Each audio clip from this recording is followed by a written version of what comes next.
Well, hello there, everyone. We are back. Carolina Public Humanities is delighted to welcome you to the first installment of Lunch with Friends and Strangers, our biography series for the fall 21 semester.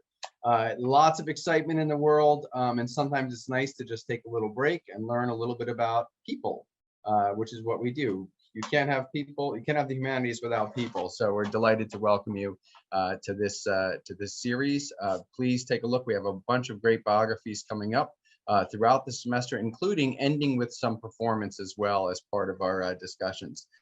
Before we begin, I have a lot of people to thank. I have to get back on my thanking game here. It's been a while since I've hosted a program for Carolina Public Humanities, but I do know we are so grateful for the long-term and continued support of our partners, the General Alumni Association, the North Caroliniana Society, the Cotton Merca Group at Morgan Stanley, and of course, Carolina Meadows, a retirement community in Chapel Hill. We are so thankful for their support, and we certainly encourage you to look at all of their goods and services, and my colleague Paul Bonici might be dropping some of those links there for you in the chat.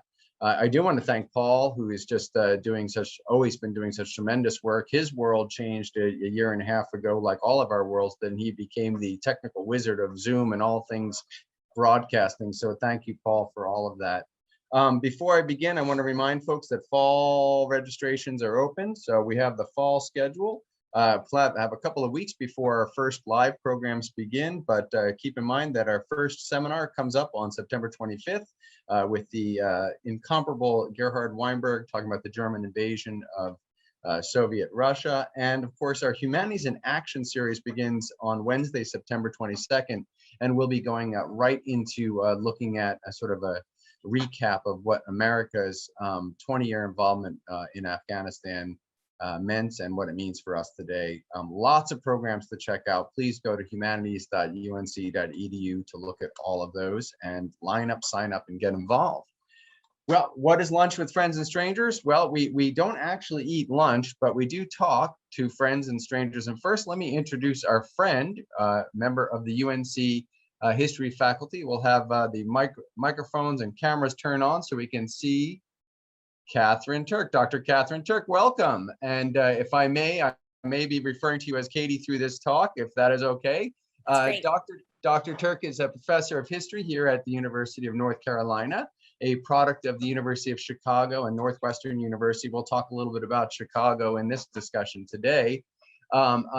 First book written was Equality on Trial, Gender and Rights in the Modern American Workplace. Dr. Turk is currently working on a second book, A Dangerous Sisterhood, A Lost History of the National Organization for Women. As you might be able to tell from those titles, Dr. Turk's area of specialty is on women's history, in particular the women's movement in the United States, what we might call second wave feminism. And we will get into more that you can see. Paul has dropped Dr. Turk's biography page there. You can get more information. You can even go through the whole CV if you would like and memorize it. It's great reading. Welcome, Katie. Delighted to have you. Thank you for joining us. This is really going to be fun. And I think I told you a few reasons why personally I'm very intrigued by our stranger today. And without further ado, why don't we pull up our stranger so everyone knows who it is we are talking about. And there we have, can everyone see Mary Jean Collins? Katie, can you see that too? I just want to make sure. Yes, I see her. Okay, great. Well, you've given Mary Jean Collins a title, The Pragmatic Powerhouse of Second Wave Feminism. I guess let's unpack that a little bit. Where does, in the broad scheme of things, this is not a name that many people know, and that more people will know. Where does Mary Jean Collins fit in American feminism that makes her so special and an interesting person to understand more about? Well, thanks so much for having me, and I'm delighted to be here with all of you. I've been thinking about Mary Jean Collins really since my college days, when I was became interested in the feminism of the 1970s. And as an undergraduate in Chicago, I'm from Chicago, I was sort of interested in how that movement bubbled up in the Midwest, which was sort of an understudied site of feminist activism, how feminism in the Midwest maybe looked a little bit different from the feminism on the coasts or in the South, but also how that Midwestern feminism really was essential to understanding the rest of the movement, and of course this pivotal time in American history. So yeah, Collins is perhaps not as well known as some other folks we might think about. We'll talk about Betty Friedan, a founder of the National Organization for Women, and some of her colleagues in a few moments, or someone like Gloria Steinem, who founded Ms. Magazine and was a very prominent sort of and well-known feminist activist in the 70s and since.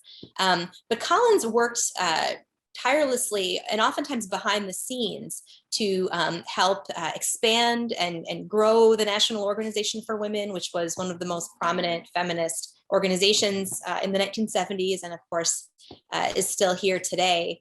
And she was really essential to putting issues of class and employment discrimination at the center of the feminist movement and feminist concerns. So she was a trained community organizer, someone who really understood how movements worked, mentored both by sort of social justice oriented Catholics, but also real titans of the labor movement who sort of helped shape her as a young woman. And both of those perspectives really, as well as living through the civil rights movement, really shaped her activism and continue to inform her perspective. You have the word pragmatic in this and sort of the overview. When you say focusing on issues of class, was it more about finding very targeted things to work on to improve the women's condition in employment and whatnot? Is that what makes her pragmatic, or was it an intellectual stance of pragmatism? Why pragmatic? Well, you know, sometimes we look back at the feminism of the 1970s in terms of different feminist theories of social difference. And of course, there were lots of activists at the time who were really devising new theories and thinking about identity and talking and consciousness raising, and all of that was of course essential. But Collins took a much more sort of practical and action oriented approach. And she would say, you know, it's all good. It's all well and good for us to sit and talk and debate our ideas and come to consensus in sort of an abstract sense. But really what she was more interested in was helping to produce real meaningful change in people's lives. And she would say that that through action, you can build unity and work together across differences and show the movement and show women their own strengths to each other, as well as to the targets of their activism. I think we should maybe get into a little bit of origin stories before I pull this down. We'll talk a little bit about what the implications of this. So nuts and bolts. When was Mary Jean Collins born? Where was she born, and how was she raised, and what kind of family, etc.? What do we know about her background? Yeah, so the map that you see on the left, there's a little green dot. That is Superior, Wisconsin, the small town in far northwest Wisconsin where Collins was born to a working class and deeply Irish Catholic family. Her sort of throughout her young life, and really ever since, her commitment to Catholicism, to the Democratic Party and party politics, have also really shaped her outlook and her approach. So she was born in Superior in 1939 to her mother Lucille, her father Emmett, who worked for the railroads, and her family moved to Milwaukee when she was still in grade school, which proved incredibly significant to. That's a big move. That's the big city, right? Right. They moved to the big city and got deeply invested in the sort of ethnic politics, the Catholic politics of Milwaukee. And I mean, she grew up going to local Democratic Party functions, going to church very in a dutiful way. And Catholic school, where she was raised by and educated by a variety of nuns, but in a pretty strict and pretty hierarchical sense. One thing about her family, did she have a lot of siblings? Do we know? Was it a She had- large Irish Catholic family? No, she had one older sister, Pat, who joined a convent after high school. So that was always sort of in Mary Jean's sort of the back of her mind too, was how much religion would shape her her life. And it turned out not in the same way as her older sister, but it was certainly very important. Yeah. Here we have a picture. We assume this is from Catholic school. This is Mary Jean Collins here. Is this from the college? Graduating Yeah, so from college? Okay. This is the Alverno College. So she, up through high school, I mean, she was often babysitting to help the family economically. Her father struggled with alcoholism. Her mother was sort of in and out of the workforce doing clerical jobs. And her mom really encouraged her to maybe not go to college and thought, you know, it's perfectly fine to go right to the workforce and support yourself. But her dad was the one who encouraged her to get the college education that he never got. And so she stayed pretty close to home, attending the local women's college, Alverno College. And as parochial as Alverno seemed, it was very strict in terms of curfews and socializing with boys and the kinds of things you could do for fun. The nuns who ran Alverno College were incredibly progressive and were dedicated to exposing the students to a wide range of other cultures and ways of thinking about politics. And they really exposed Mary Jean to a more progressive kind of Catholicism that she felt like could really be in harmony with, as opposed to in tension with her sort of budding commitment to social justice. You know, I think a lot of people are surprised when they, sort of put stereotypes on what it's like to be raised by nuns in the Catholic Church, or, educated by nuns in the Catholic Church. And, from my own, personal experience, and my mother, born in 1939, who's watching today. Hi, Mom. Born in 1939, very similar kind of story in terms of raised in the same sort of educational setting and whatnot. Also can just verify the great sense of empowerment that the nuns gave their students, and a sense of individuality and agency, that you have agency and that you have value. You are not a second-class citizen in this church or in this society at all.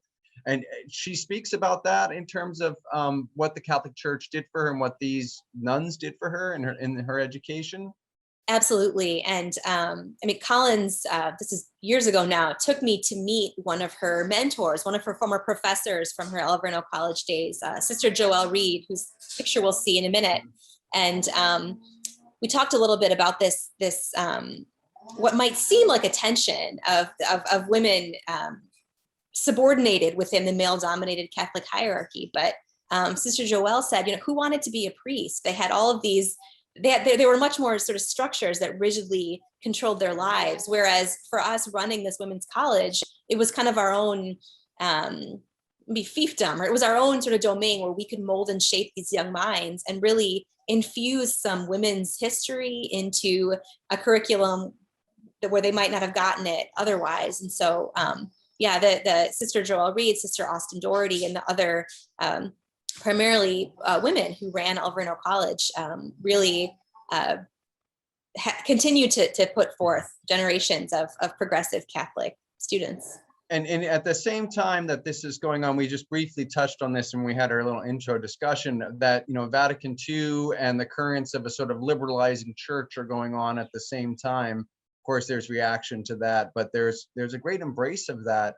The opening of lay activities in ministry, the opening of spaces for women in ministry and whatnot. So I assume that those are all sort of currents that however strict the environment was, there also is this liberalizing current going through the church. That did you ever touch on that with her in terms of the changing theology? We go from the Latin Mass to the vernacular Mass, and the priest is no longer facing away, but is facing the congregant, much more of a communal understanding.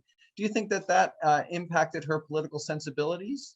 Absolutely, yeah. And I mean, she talked about the sort of stricter kind of Catholic doctrine that she learned as a grade schooler and a high schooler in Catholic school, by contrast to the more sort of global and sort of outward facing and focus on doing good works and improving society that the sisters at Alverno were really focused on.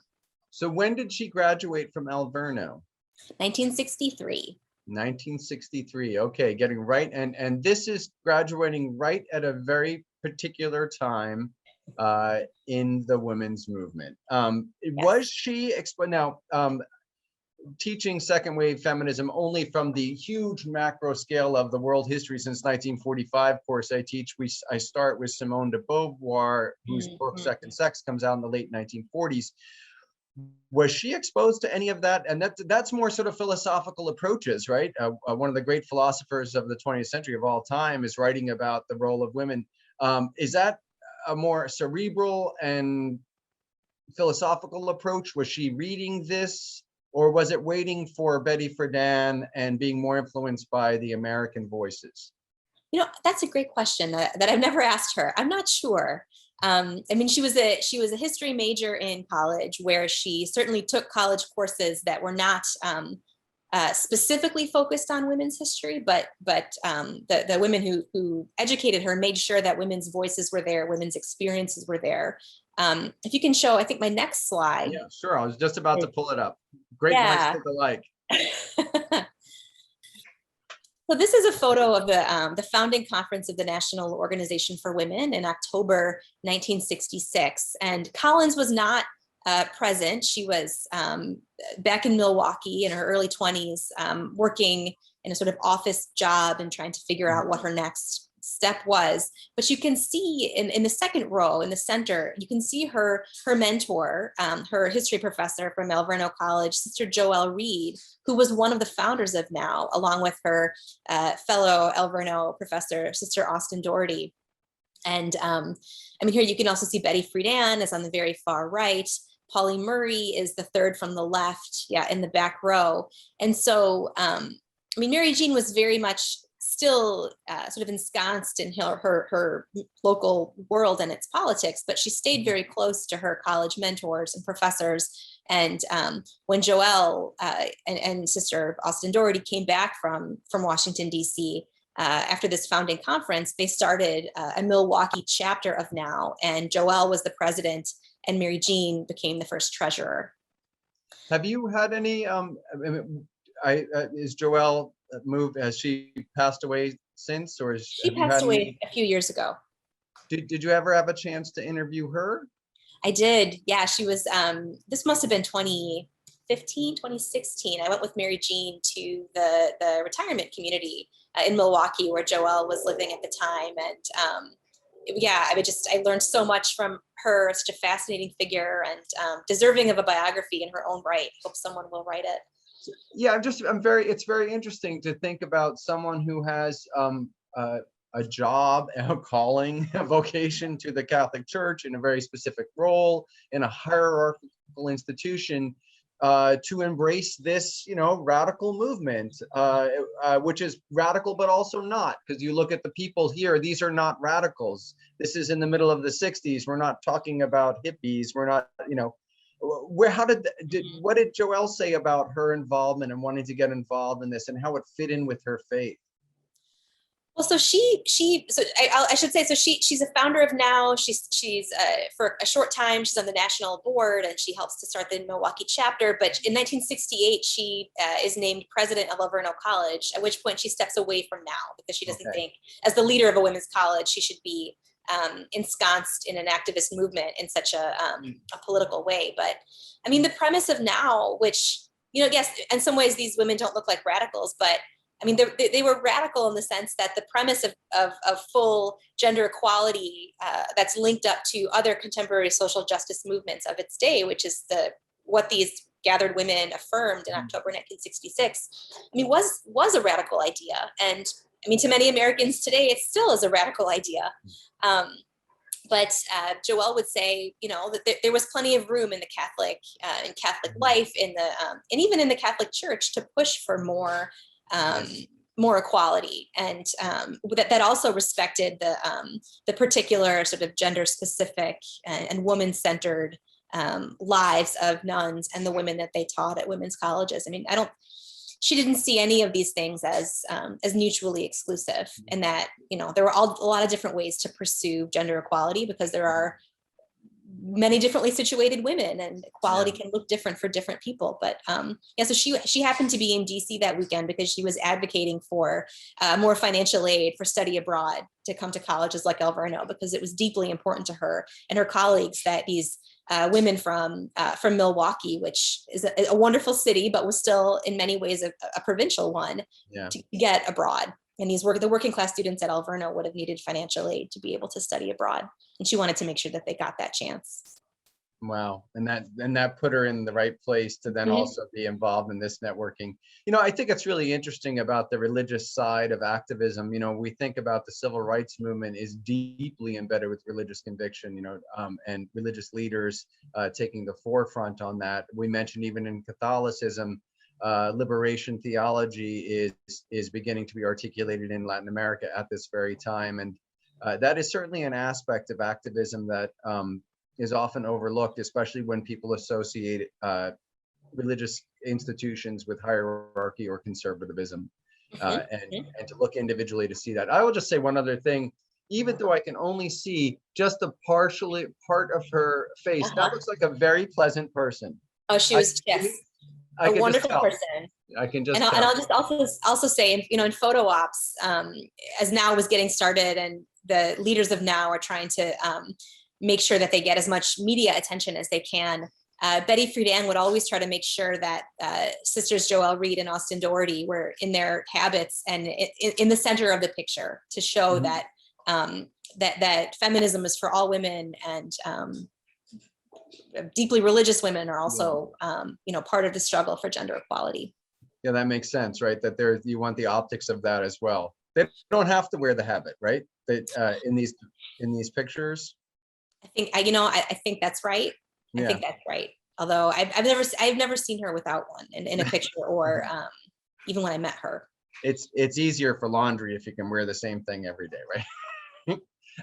This is let's get back to Mary Jean Collins, a situator, getting out of college, works for a few years, doing, you said, what type of work was the first work she was engaged in? Well, so she started as a Catholic school teacher, and where she was teaching junior high history, and made a really low salary for what we all know is a very demanding job, and didn't feel like that was the right fit for her. And so she left after 1 year, and then found a sort of office type clerical job at an electronics company, but it was not fulfilling work. And she told me this great story about, just how deeply entrenched the sort of gender division of labor was in Milwaukee, but really everywhere, where she went to a job placement service to try to find something else to do. And it actually had separate doors for, you go in the women's door to get a job, or the men's door. And she went through the men's door because she thought, maybe I could get a kind of job that men typically do. And they were just shocked that anyone would do this. And so she really felt that there weren't a lot of work opportunities available to her that would be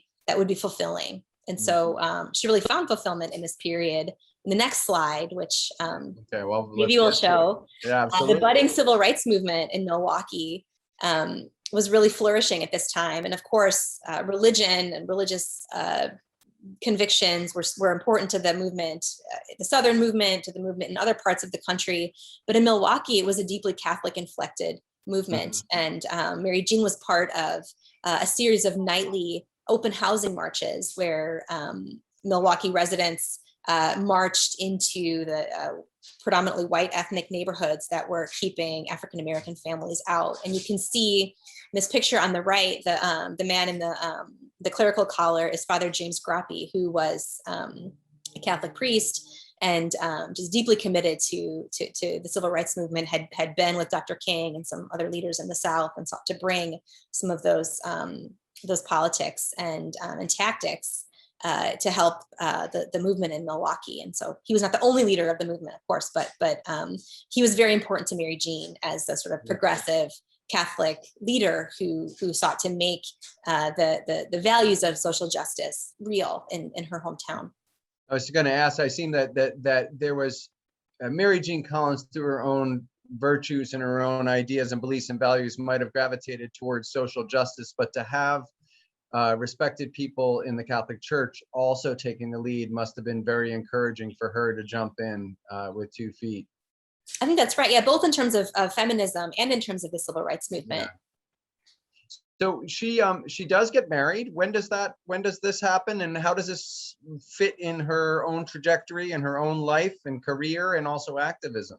Yeah, so she married a man that she met at one of these open housing marches, a man named Jim Robeson. And for a time, they were Mary Jean and Jim Collins Robeson. And they moved to Chicago for his job. He was an engineer, and he got hired by a company in Chicago. And so they moved to Chicago in the spring of 1968, right before the bloody and dramatic protests in that city over the Democratic National Convention, which she and her husband both took part in. So so she is also continuing to work. Did she leave work? How about children? Do they fit into this equation?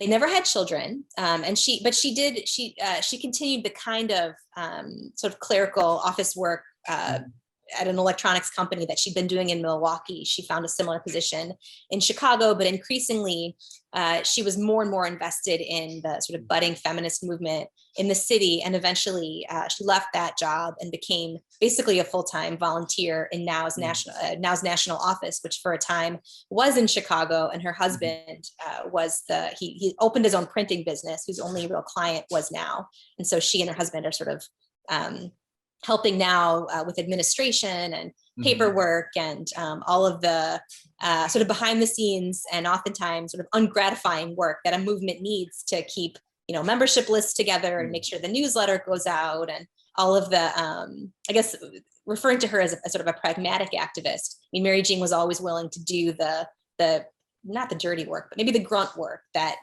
was not flashy, did not get a lot of attention, but was also really essential. And I'll just say, I think, part of why she was committed to that, I haven't talked about the sort of labor union women who mentored her in Wisconsin, but another really important mentor was Katherine Conroy, who was a leader of the telephone workers union in Wisconsin. And Conroy is the one who founds Chicago Now, and Mary Jean becomes the first president of the chapter in Chicago. But Conroy was very much about, structure. You have to pay dues. You have to have a membership list. You have to put different people in charge of different things or nothing will get done. And so, I mean, it's both the sort of Catholic influence, social justice Catholic influence, and the labor movement influence that really shaped Mary Jean.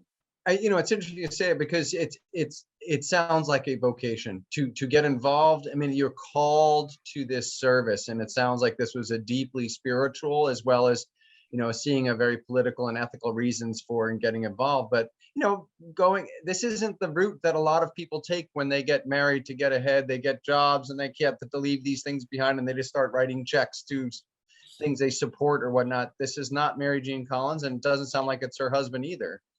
No, I mean, and I should say their marriage fell apart in the mid 1970s. Mary Jean came out as lesbian, and that sundered their marriage, and she's lived openly as lesbian ever since. But I think without, if she were here, she might say that without feminism and without the impetus to really look internally and think about different ways of arranging her life, she might not have come out. Does she ever talk about living before she came out and reconciling her sexuality with her faith and how this might have impacted her engagement, or are those sort of two realms that she kept separate? We've never talked about it, really. And I think, if she were, so I mean, I'm currently writing a history of Now, and one way that Now is remembered, and it's not wrong, is that some of the earliest leaders, including and especially Betty Friedan, were quite homophobic in their outlook and in their remarks. But Mary Jean didn't, even as someone who did identify as lesbian, she's in conversations since, she said that she thought maybe that wasn't that perhaps de-emphasizing sexuality in those first few years came from a place of good intentions on the part of folks like Betty Friedan, because they wanted to make the movement, which by virtue of its dedication to gender equality might have seemed radical to many people, to make the movement as like, quote, mainstream as possible. And so I think for Mary Jean, it was about her sexuality is obviously essential to who she is, but also she didn't maybe see it as an explicit part of her activism. I mean, she was always interested in lesbian rights in addition to sort of bread and butter economic concerns and what kind of change could actually help the broad masses of women. Not that lesbian rights wouldn't, but. Was it an amicable split between her husband and her? You know? I think so. I think so. So let's take a look at some of this work here. This is in Chicago. So this is getting involved in Chicago. The Chicago's Women Liberation Union. These posters. This is the type of work that her and her husband started. But were they already divorced by this time, or? Yeah, so I love these. I always show these posters when I'm teaching about feminism of the 1970s because I just think they're gorgeous. I chose these to go along with this sort of 1970s era photo of Chicago, and we know it's from the mid 70s because the Sears Tower in the center was built in 73. So when Mary Jean arrived in Chicago, there was already kind of a budding and burgeoning feminist scene where activists didn't necessarily hew to the distinctions within the movement that scholars and popular memory sometimes apply to it. So there was already a robust sort of radical feminist scene in Chicago. There was a socialist feminist scene. There were Black feminists working just as diligently. And Mary Jean starts to steer Chicago now towards, they do everything, but she's especially concerned about workplace rights. But at the same time, she's really close friends with women who are part of the Chicago Women's Liberation Union. They're working together across these lines. The socialist, feminist, and community organizer Heather Booth becomes and is still a really close friend.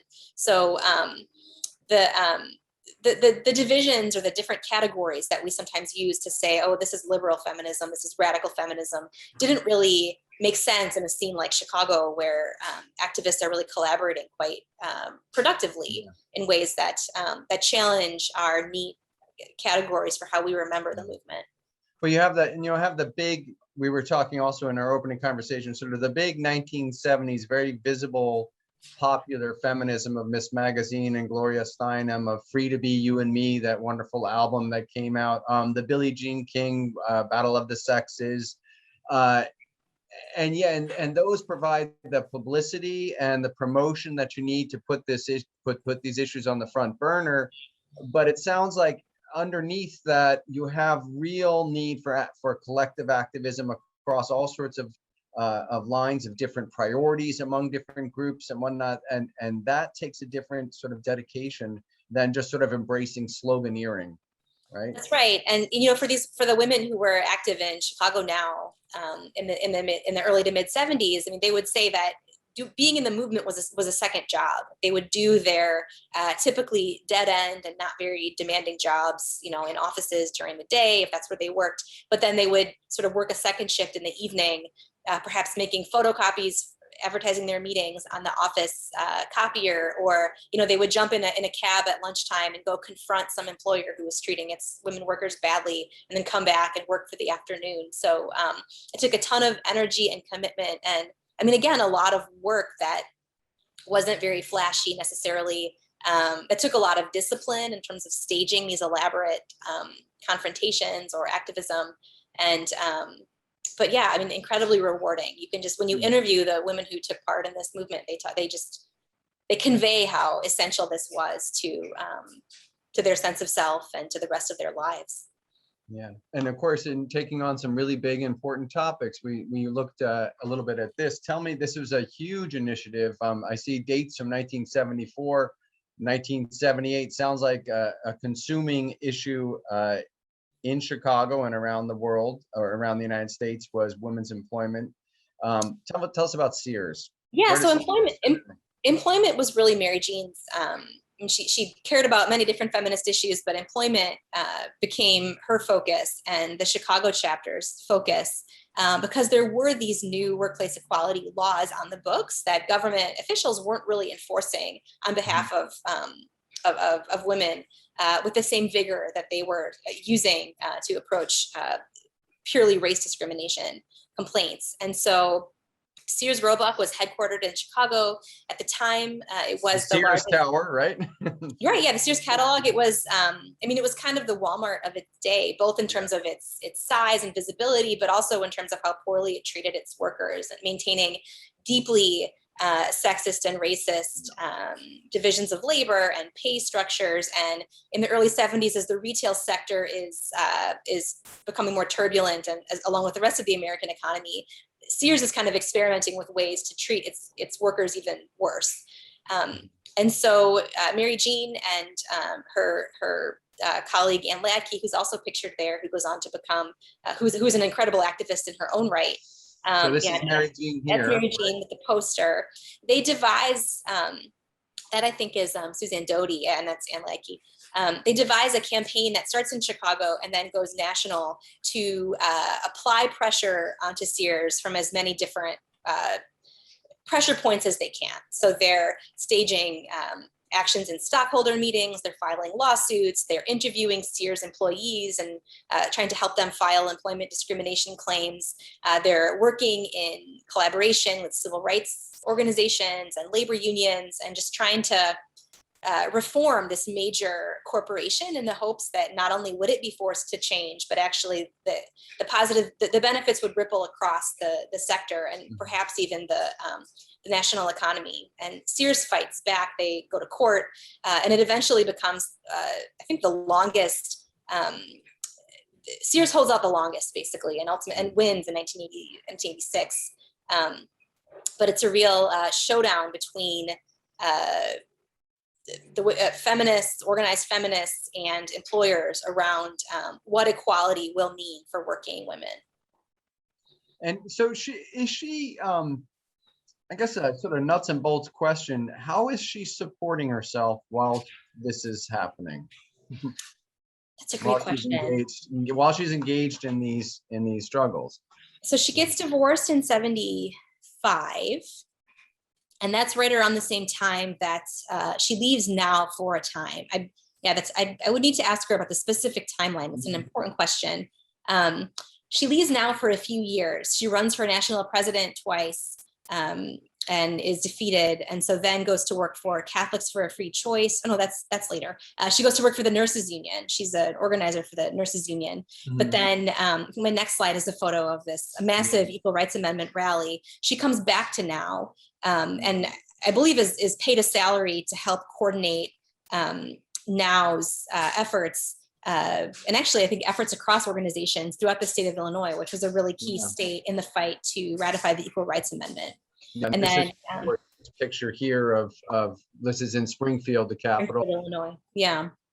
And yes. So I think that's evidence of just how flexible and pragmatic her approach was, where by the late 70s, it's a much different moment in terms of the political landscape. The Equal Rights Amendment, there's a longer history of that provision, which I'd be happy to talk about, but it seemed like it would pass without much effort. And over the course of the 1970s, it becomes clear that it's going to take a lot of effort. And so many in the feminist movement sort of focus their efforts on equal constitutional rights, and Mary Jean is among them. Yeah. So this, as we know, this movement, several years. I was alive and sentient when this was going on, and remembering it. It was in the news for several years, and then just as we know, it started to be picked up again, and reminding people that we could still ratify this in just a few more states and get this in. Was there a sense of, because it doesn't pass as quickly as people think, did that affect any of the optimism or any of the sort of the initiative that Mary Jean had? Yeah, absolutely. She, I think, saw the trouble coming earlier than perhaps some others, because the sort of celebrity anti-feminist Phyllis Schlafly was also in her state of Illinois. And so Schlafly was kind of on the scene. Mary Jean was very aware of the sort of bare knuckles politics that characterizes a city like Chicago, and to some extent a state like Illinois, sort of by association. So she goes on to become she's elected Now's vice president for Action in 1982. And it's a real turning point for the organization, which had been doing a lot of different things in the early 1970s, starts to focus on equal constitutional rights through the ERA in the late 70s and early 80s. In 82, when the ERA is not ratified and it expires, now is really at a crossroads. And there are some in the organization who want to rebroaden the agenda and go back to doing a lot of stuff, and others who are just really still see the ERA as the most important issue. And frankly, there's a lot of anger at the men in power, the mostly men in power who had the power to ratify this thing and didn't. Mm-hmm. And so they end up continuing the focus on electoral politics, and in particular channeling their clout towards getting the first woman on a major national vice presidential ticket in the form of Geraldine Ferraro.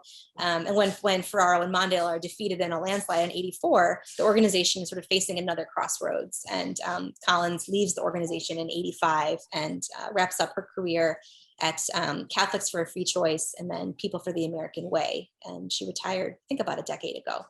So Catholics for a Free Choice, what can you tell us about that organization? Is this choice in the way we use the word choice today? Yeah, it's an abortion rights organization comprised of Catholics. You know, it's very, and this again gets me back to that sense that we tend to listen too much to the conservative traditional idea of what it means to be a member of a religion and not listen to the individuals who are telling you what their faith does for them. This is a person who is a lesbian and pro-choice. These are things that are not accepted necessarily by the doctrinaire Catholic Church position. And yet she does not leave her faith. She's still, I assume, finding that the motivation for her later initiatives and her later political activism is still coming from a deeply spiritual place. Yeah. And I mean, and I think about her Catholicism in relation to her devotion to the Democratic Party and sort of Democratic Party politics. And I mean, she talks about coming up in a family that had, really gotten through the Great Depression because of the New Deal, and the sort of veneration for FDR and sense that institutions can help you, whether that's the Catholic Church or the Democratic Party, or now. I mean, this organization that was deeply flawed in ways that we could talk about. It was not a perfect organization. It still is not. But this sense that we should work within the institutions that we have to both use them to get what we want and make society better, but then also be trying to make those institutions better and more inclusive, more flexible. I am curious about now, because its profile has certainly diminished in my mind in terms you don't see its pronouncements. They're not the first people asked to comment about new initiatives that are coming out that affect women. What is the position of now, and what happened to now, and what's the future for now? Oh wow, that's a hard question. Future for now. Really big question.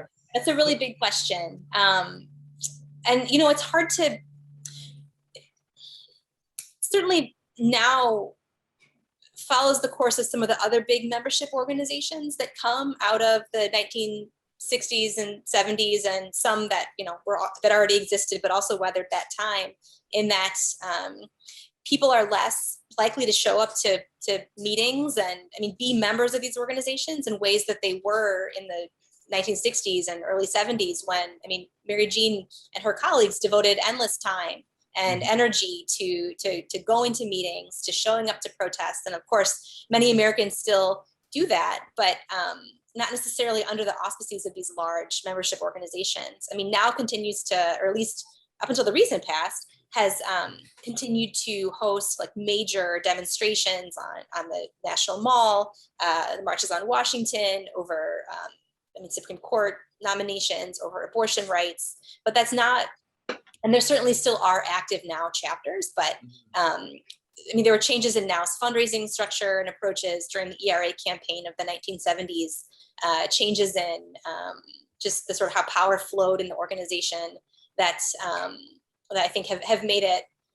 And it's also just a much different moment when there are lots of other different, more specialized advocacy organizations. NOW is really the first big feminist organization founded in what we would call, the second wave. And so charted a lot of firsts, but since then there are a lot of other organizations that have sort of sprouted up, either as offshoots of now early on, or like alongside it.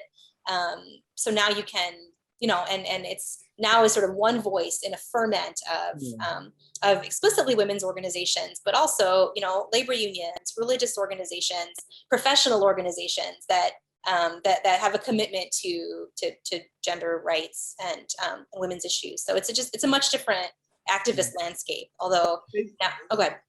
No, there's something about I just wonder if there's something about this, the sort of focus on self-realization and self-liberation and understanding ourselves, that sort of joining a formal organization.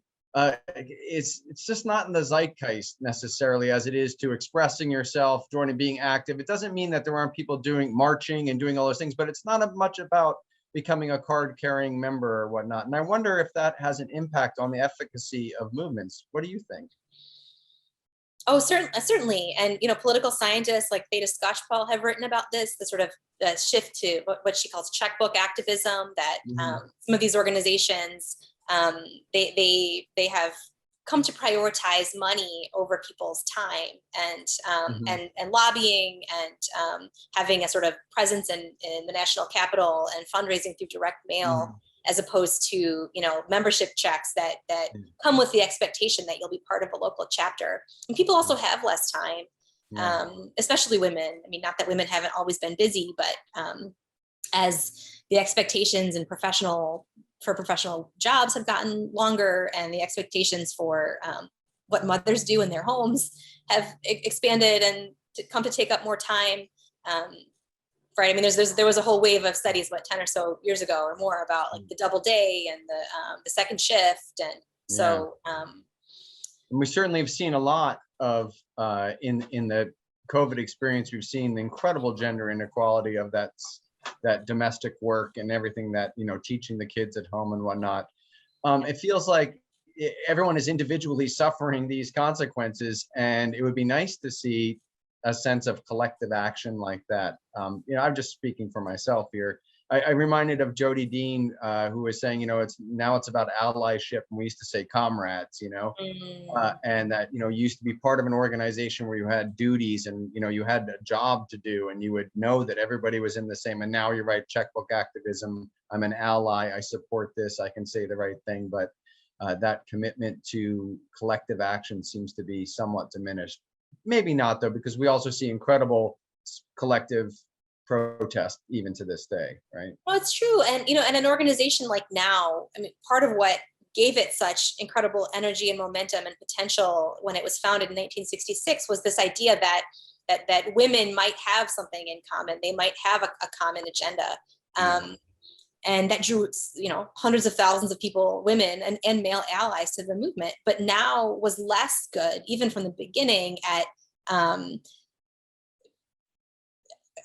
acknowledging and accommodating the reality that women are also different. And so the tension of trying to foster solidarity and build a common agenda, but also acknowledge that the needs of women of color are, can't have to be foregrounded too. The needs of queer people and lesbians also need to be central to the agenda. And a big sort of dynamic of Now's story is trying to figure out how big can the agenda be, and which women get to have their specific concerns front and center, and how do we avoid replicating the hierarchies of white supremacy and class and others?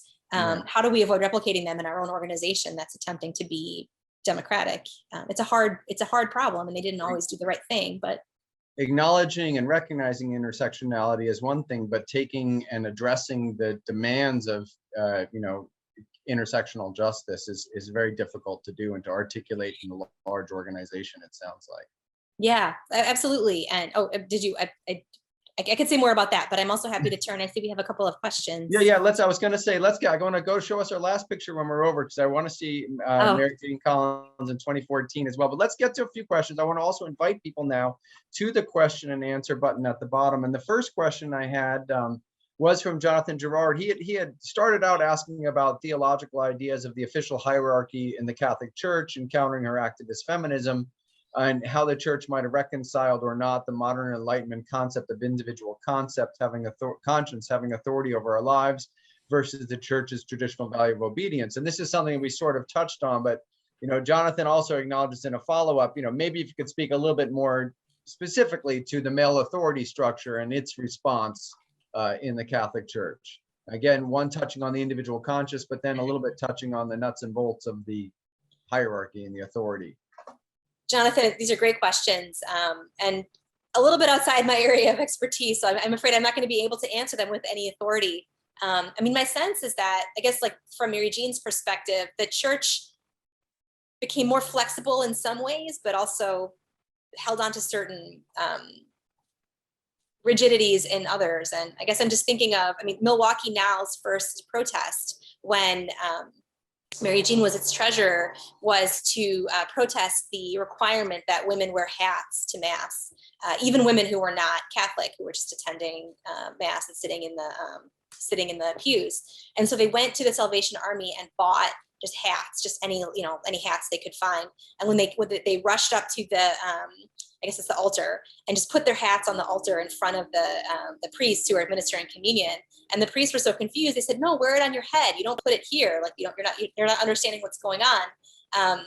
But my sense is that then, after that protest, not too long after, the requirement for hats was relaxed. So hats for women became optional. So that's a very partial and probably unsatisfying response. But yeah, and if maybe Max, are you better versed in Catholic history and tradition?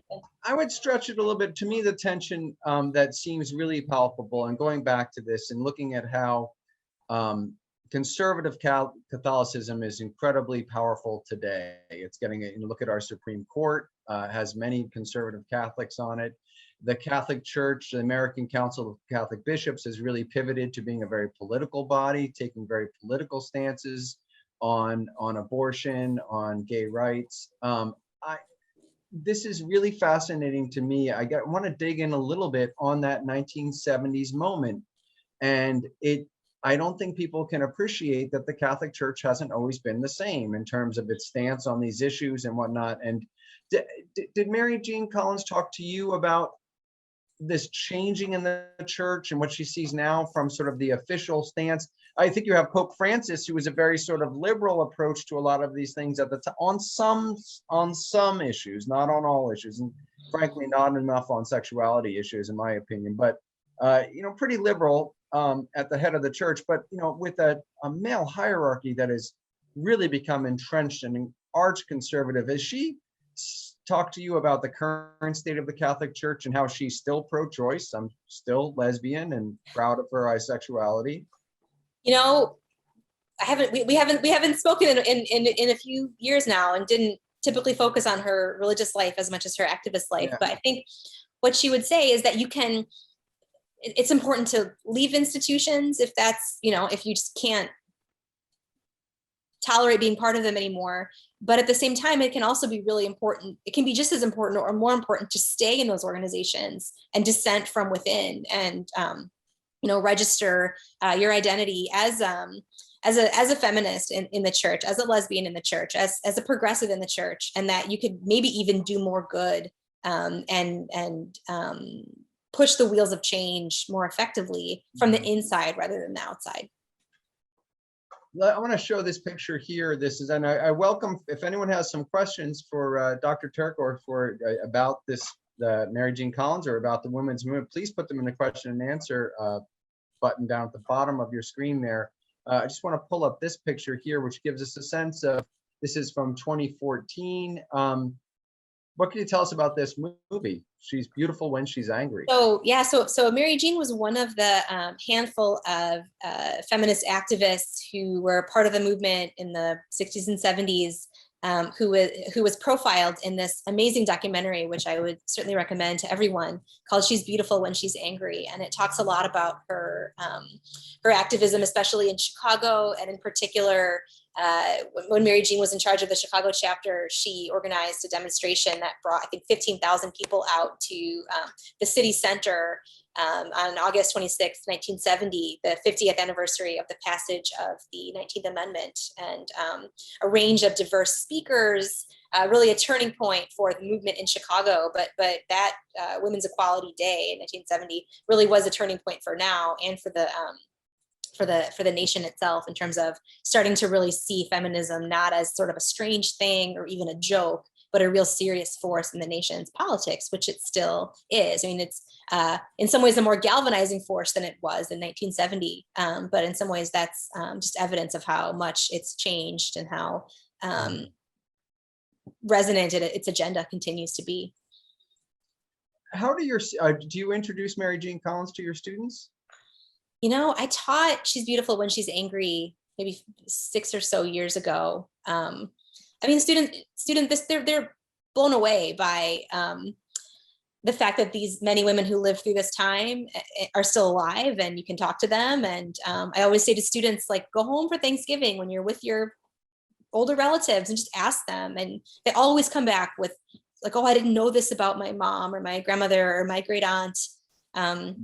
So there's a sense, you know, sometimes we think about history in terms of these, like great men, frankly, who are so powerful and so untouchable, and so they seem so infallible. But to teach about this movement, and I mean, Collins, this is a good. I should find a way to work her in this semester to my survey, to talk about people who are just really ordinary, come from pretty humble beginnings, who you know, made decisions, sometimes made mistakes, who are fully human, but also who accomplished a great deal. And in some ways, I think those stories are more inspiring and more, they're more useful to students today than sort of the canon of presidents and generals and folks who just seem out of reach. And the results of their activism are far more just universally sweeping and changing. We live, you know, it's not complete, but we live in a much more equal society. We still have a lot of work to do, but we live in a radically different society as a result of the work of people like Mary Jean Collins. And so if you focus on great men, you're going to get contingencies, you're going to get these things, but you have a tendency to stay with structures, unless we're talking about activists like Mary Jean Collins who are trying to change fundamental structures. It's those smaller folks that we don't pay attention to, and a lot of time women, people of color especially, who are actually having a much more radical effect on the overall society and changing it. And we just tend to think that we don't see them in this monolithic sense, that one person's actions do this. I'm sort of muddling my words here, but I think it's really interesting. Bigger changes are happening with people we don't know as much about. It's true. Yeah, it's a question of who makes change and how change happens, and thinking about history from the bottom up. The idea that the major social movements that have changed American life so dramatically have always been sparked by and powered by everyday people, and we don't know. Most of us don't know most of their names, and there were a lot of other women like Mary Jean. Sure. Who worked on these problems, these massive problems of inequality and injustice from different angles, but all of their concerted energies together truly changed and the our country. Thousands who go out on the streets in Chicago in 1970, right? The thousands of them that are part of the collective action that really actually changes the world. We're going to have to end here pretty soon. I just want to know, Dangerous Sisterhood. Can you name a couple other sisters that we should know about, that maybe will join us on Lunch with Friends and Strangers at some point? Oh, that would be great. Well, so I mean, certainly there are women that whose names most of you probably know. Women like Polly Murray, Betty Friedan, who were founders of NOW. But my book actually focuses on 3 women who were sort of Mary Jean's contemporaries, all 3 of whom are sort of not as well known in the kind of feminist canon, but who worked through NOW to advance different visions of feminism and social justice, and sort of left their imprint on the organization and the movement, and left for different reasons. So I sort of deliberately chose folks who are not as well known to make a point about the organization itself and the variety of women who made it work. Well, I want to thank you and thank Mary Jean Collins. Can I drop a line to Mary Jean Collins? Oh, sure. Yeah, I'll give you. I'll give you her email address. She'll be delighted that this happened, and she'll probably be mad at me that I didn't invite her. So if you watch this, Mary Jean, I'm sorry. I'm sorry too. And I'm very inspired by your life story. So thank you so much. And thank you for Great. doing this incredible work, Katie. And we look pleasure. forward to learning more from you. Everyone, I want to invite you. Lunch with Friends and Strangers is off and running. So please check out our roster. We have Babe Ruth, Kamel Ataturk, we have Hazel Scott, and all sorts of wonderful poets, writers, activists, musicians coming up on Fridays this semester. So please tune in. We'd love to see you. Dr. Turk, thank you one more time. I really appreciate this. It's been a great fun, and I want to thank all of you. Have a wonderful weekend. Stay safe, everybody. Mask up and social distance, and we'll be through this before you know it. Thank you, everyone. Take care. Have a good evening. Take care. Good weekend.